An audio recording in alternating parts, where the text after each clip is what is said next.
بسم الله الرحمن الرحیم. په دې درسي ویډیو کې به موږ او تاسې د لیپیډو یا د شحمو په بیوشیمیکي ارزښت باندې وغږیږو. موږ په تیره درسي ویډیو کې د غوړو په ارزښت باندې وغږیدلو، البته هغه د هغوی عمومي ارزښتو په داخل د وضعیت کې، یعنی کومې دندې مخته وړي، کوم جوړښتونو کې برخه اخلي، په هغه شکل باندې وو. په دې درسي ویډیو کې موږ په بیوشیمیکي ارزښت باندې غږیږو چې د بیوشیمي له نظره غوړ موږ ته څه ارزښت لري. تاسې دې ځوان ته متوجه یاست، نام خدا داسې بیوشیمیکي ارزښت ته خوښ دی او په منډه روان دی، نو موږ هم ورځو. هدف دا دی مخکې تر دې چې زه په بیوشیمیکي ارزښت باندې وغږیږم، راځم یوې مقدمې ته یوه مقدمه کېږدم. ګورئ، موږ په بیوشیمي کې مختلف موضوعات مطالعه کوو، مثلا کاربوهایدریټونه، لیپیډونه، شحمیات او داسې نور څه. زه لیپیډ د مثال په ډول باندې وایم. موږ په بیوشیمي کې د لیپیډ جوړښت مطالعه کوو، د هغې جوړښت د کیمیا له نظره، د هغې جوړښت د بیولوژي له نظره چې موږ په داخل د وضعیت کې د هغې ارزښت یا دنده ولوستله. همدارنګه موږ په بیوشیمي کې یوه بله برخه مطالعه کوو چې هغې ته میټابولیزم وایي. مثلا همدغه لیپیډ دی، د دوی میټابولیزم، کوم انزیمونه په دې باندې تاثیر کوي، څه شی ترلاسه کیږي ترې، څه کوم مرکباتو ته تبدیلیږي په داخل د وضعیت کې. او یوه برخه هغه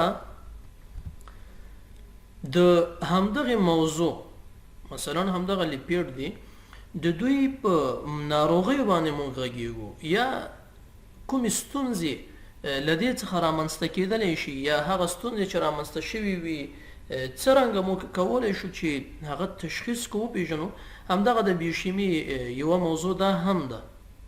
نو په دې درسي ویډیو کې موږ دپاره دا مهم دی چې د بیوشیمي له نظره زموږ لپاره لیپیډونه کوم ارزښت لري، یعنی کومې ناروغۍ د هغې څخه رامنځته کیږي که نه رامنځته کیږي، کوم تشخیص موږ کولی شو د هغې له نظره یې وکړو که یې ونه کړو. مثلا لیپیډز دي، سمه ده، د دې څخه موږ کولی شو کومې ناروغۍ تشخیص کړو، یا کومې ناروغۍ د دې څخه رامنځته کیږي، یا په کومو ناروغیو کې دا رول لري په مستقیم ډول یا په غیر مستقیم ډول باندې.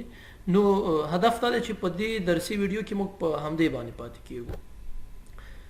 ګورئ، یوه ناروغي چې هغې ته اوبیسیټي یا چاغي وایي، دا خپله د غوړو په نامنظم میټابولیزم کې، کله چې د غوړو میټابولیزم په درست شکل سره صورت نه نیسي، دا کولی شي چې په اوبیسیټي یا په چاغۍ باندې تمام شي. یعنی یوازې دا نه ده چې غوړو کې باید ستونزه وي، کولی شي نورې ناروغۍ د دې لامل شي چې د غوړو په میټابولیزم کې ستونزه رامنځته شي او هغه بالاخره د چاغۍ سبب شي، یا نور مختلف حالات چې موږ په دې درسي ویډیو کې ورباندې نه تم کیږو، هغه بیا په میټابولیزم کې موږ وایو.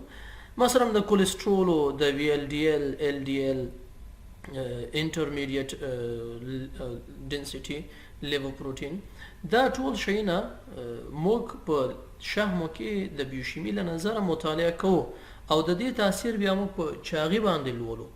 نو په چاغۍ کې یا هم په اوبیسیټي کې زموږ لپاره شحم ډیر مهم دی. باید موږ د شحمو په اړه باندې پوه شو، وروسته تر هغې بیا کولی شو چې موږ په اوبیسیټي باندې د هغې په عواملو باندې او د هغې په تشخیص باندې او د هغې له منځه وړلو باندې پوه شو. که چیرې موږ مثلا شحمیات ونه پېژنو، موږ اوبیسیټي نه شو پېژندلی، ځکه چې هغې مستقیما د شحمیاتو سره تړلې ده. نو د همدې له امله موږ دپاره شحمیات مهم دي چې باید هغه ولولو، مطالعه کړو. دوهمه برخه هغه د ډیابیټس ده، د شکرې ناروغۍ ده، یا د خوږې ناروغۍ چې پښتو کې ورته وایي. دا خپله په خصوصا د هغې دویمه نوعه چې کومه ده، یا د انسولین ریزسټنس چې کله رامنځته کېږي، یا مقاومت د انسولین چې رامنځته کېږي. انسولین باندې موږ درسي ویډیو لرو، کولی شئ هغې ته مراجعه وکړئ. په دې کې هم زموږ لپاره د لیپیډو پروفایل یا د لیپیډو مختلفو ډولونو هغه مقدارونه او کچه زموږ لپاره مهمه ده، په دې باندې تاثیر کوي. ځکه انسولین هم د کاربوهایدریټ په میټابولیزم باندې او هم د شحمیاتو په میټابولیزم باندې تاثیر کوي، اغېز ورباندې لري. نو د دې لپاره موږ ته مهمه دا ده چې موږ اول باید شحم وپېژنو، بیا موږ کولی شو هغه ستونزې چې په خوږې په ناروغۍ کې د شحمیاتو له نظر رامنځته کېږي یا د هغې له امله رامنځته کېږي یا هغه ستونزې چې د شحمیاتو په میټابولیزم کې د انسولین یا د هغه ناروغۍ له امله چې ټایپ 2 ډیابیټس دی په دې باندې باید موږ پوه شو او دا هغه وخت موږ پوهېدلی شو چې موږ خپله شحمیات وپېژنو. کله مو چې شحمیات وپېژندل دا بیا د هغې په لاملونو باندې تاثیر کوي، د هغې ناروغۍ په رامنځته کېدلو باندې تاثیر کوي. نو د همدې امله زموږ دپاره شحمیات ډېر مهم دي ځکه شحمیات خپل ډولونه لري. بیا موږ په درسي ویډیو کې ورباندې غږېږو په نورو درسي ویډیوګانو کې.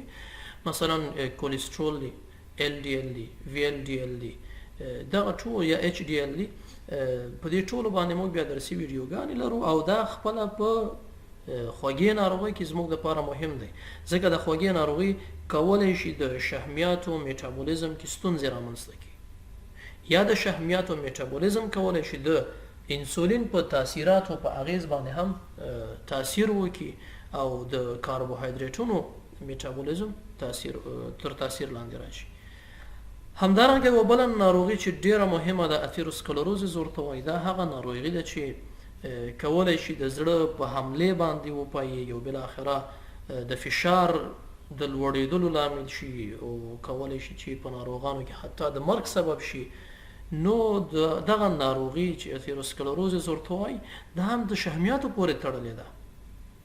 دا چې په رګونو کې پلاک رامنځته کوي، د شحمیات ځای پر ځای کېږي، بیا هغه مثلا حرکت کوي او د رګ د بندېدو سبب کېږي یا پر خپل ځای پاتې کېږي او هلته د رګ د تنګېدو او بالاخره د بندېدو لامل کېږي او بالاخره د وینې په فشار باندې تاثیر کوي، د زړه په حرکاتو باندې تاثیر کوي، مختلفو انساجو ته چې کله وینه رسیږي د هغې وینې په جریان باندې تاثیر کوي ځکه دا په رګ کې مثلا یو خنډ رامنځته کېږي. تاسو پوهېږئ کله چې د وینې په جریان کې خنډ رامنځته شي په زړه باندې هم فشار راځي، په رګونو باندې هم فشار راځي.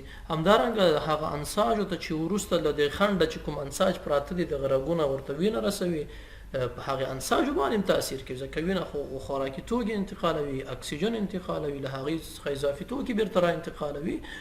نو دغه غوړ یا شهم د اثیروسکلروزس د ناروغۍ لامل کېږي.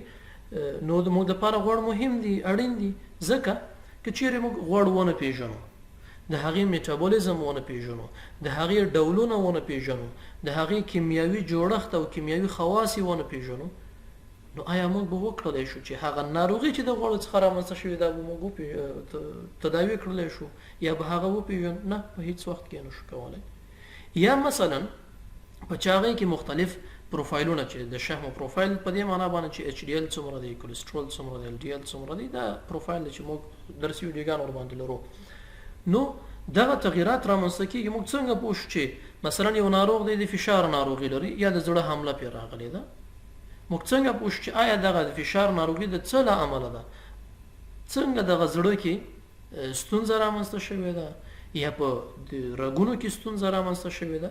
ځکه رګونه یوازې دا نه دي چې په هغې کې پلک د شحمیاتو رامنځته کېږي، کولی شي نور مختلف تاثیرات لاملونه د دې شي چې په زړه باندې تاثیر وکړي، د رګونو په قطر باندې تاثیر وکړي چې هغه بیرته د وینې په فشار باندې تاثیر کوي، د زړه په حرکاتو باندې تاثیر کوي. نو یوازې شحمیات نه دي.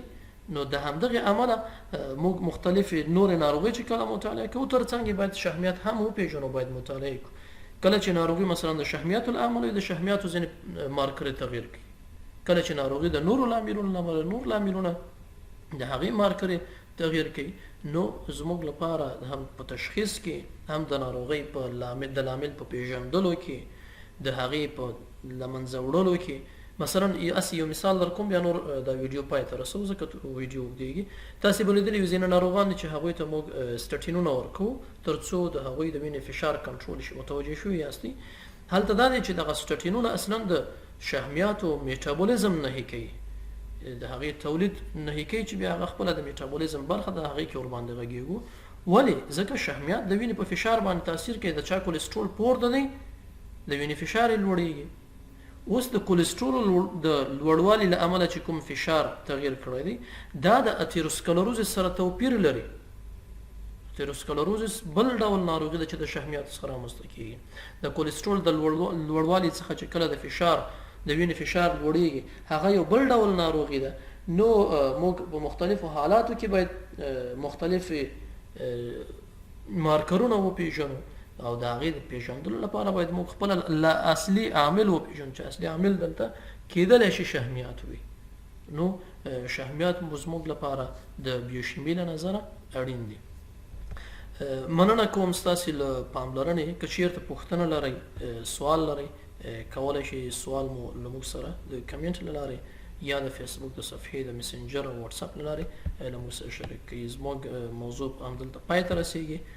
له پاملرنې مو مننه.